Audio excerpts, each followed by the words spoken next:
महामारी से लड़ते हुए भारत के आत्मनिर्भर अभियान में प्रधानमंत्री जी के आह्वान पर वित्त मंत्री जी ने आज तीसरे पार्ट में एक बार फिर से किसानों, दुग्ध उत्पादकों, पशुपालकों, मछुआरों के लिए कृषि के इन उपक्रमों के मदद के लिए 1 लाख करोड़ के आधारभूत ढांचे के विकसित करने की घोषणा की है। मोदी सरकार संकल्पित है क्योंकि लॉकडाउन के दौरान भी 74,300 करोड़ की एमएसपी पर खरीद हुई है। पीएम किसान में 18,700 करोड़ रुपए का हस्तांतरण इस कोविड-19 के दौरान हुआ है। अब फसल बेचने की बंदिशें खत्म हो गई, किसान जहां उसको लाभ होगा वहां फसल बेच सकेगा। टॉप टू टोटल इस उपक्रम में आलू प्याज के अतिरिक्त भी 500 करोड़ रुपए के प्रावधान सरकार ने किया है। बहुत अरसे से ये मांग थी कि देश में हर्बल खेती को एक विशेष दर्जा दिया जाना चाहिए, उसको प्रोत्साहन दिया जाना चाहिए और बदलती परिस्थिति में निश्चित रूप से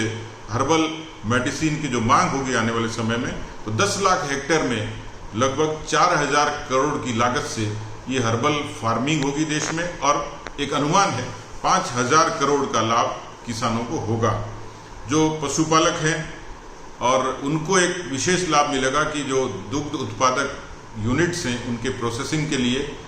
15,000 करोड़ का ये प्रावधान इस पार्ट 3 में खेती के संबल देने के लिए किया है। बहुत बड़ा पशुधन भारत में लगभग 53,000 करोड़ और किसी न किसी बीमारी से मुंह पका, खुर पका, इस किस्म की बीमारियों से ग्रसित होते थे, किसान पीड़ित होता था। उसके लिए ऐसे 53 करोड़ पशुओं के लिए 13,343 करोड़ का प्रावधान किया है कि जो टीकाकरण के काम आएगा और मुझे लगता है कि पशु स्वस्थ होगा तो निश्चित रूप से किसान को एक संबल मिलेगा। ऐसे ही जो मत्स्य उद्योग है, जो मछुआरे से लेके जो मछली पालन का काम करते हैं और अपने आप में एक बड़ा व्यवसाय है, उसमें 20,000 करोड़ का संबल ये मोदी सरकार ने इस आत्मनिर्भर भारत अभियान की तीसरी कड़ी में दिया है। निश्चित रूप से आज की घोषणा है खेती में किसानों की आय दोगुनी करने की उस प्रतिबद्धता को भी दिखाती हैं और आने वाले समय में खेती और खेती से जुड़े धंधे